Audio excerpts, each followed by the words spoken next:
एक राजापुर नाम का गांव था जहां एक रामू नाम का गरीब किसान रहता था। उस किसान के पास एक छोटा सा खेत था जहां वह मेहनत से काम करता था। रामू के घर में उसकी पत्नी ही थी। वे दोनों बहुत ज़्यादा गरीब थे, इसलिए कभी कभी एक समय का खाना भी नहीं खाने को मिलता था।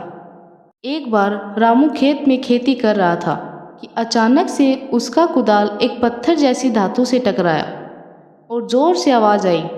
रामू चौंक गया और उसके आसपास की जगह को खोद निकाला तो एक मजबूत पत्थर का घड़ा निकला।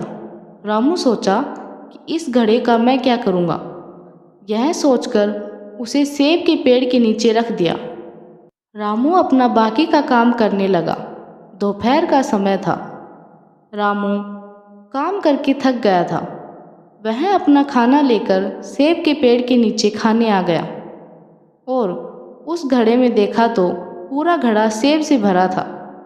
रामू सोचा, इस घड़े में इतना सेब कौन भरेगा।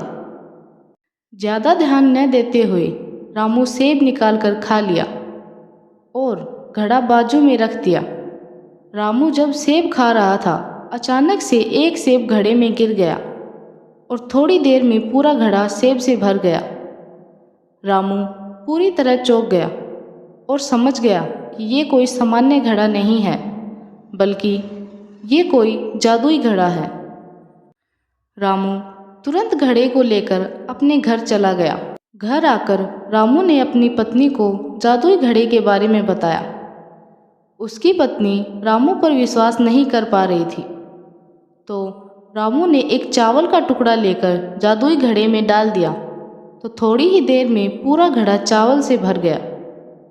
उसकी पत्नी आश्चर्य से देखने लगी। दोनों खुश होकर रात का खाना खाए और सो गए।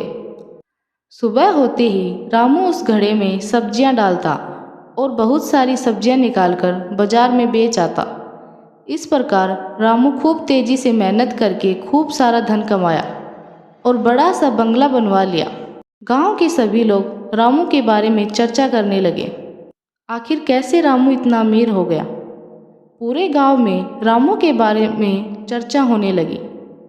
गांव में दो चोर थे। दोनों चोरी करने में खूब माहिर थे। जब ये बात इन चोरों को पता चली तो दोनों रामू के घर जाकर खिड़की से छुपकर देखा कि रामू एक सब्जी डालता तो जादुई घड़े से बहुत सारी सब्जियां बनकर निकल जाती थी। दोनों चोर बहुत खुश हुए और उस जादुई घड़े को चोरी करने की योजना बनाई। दोनों चोर योजना के अनुसार रात के समय में रामू के घर गए और जादुई घड़े को चोरी करके अपने घर आ गए। दोनों चोरों में से पहला चोर जादुई घड़ा को जांचने के लिए उसमें एक सोने का सिक्का डाल दिया। जैसे ही सोने का सिक्का डाला, थोड़ी ही देर में बहुत सारे सोने के सिक्के बन गए। दोनों के बीच लालच आ गया। दोनों एक दूसरे से जादुई घड़े को छीनने लगे। अचानक से दोनों के हाथों से जादुई घड़ा छूट गया।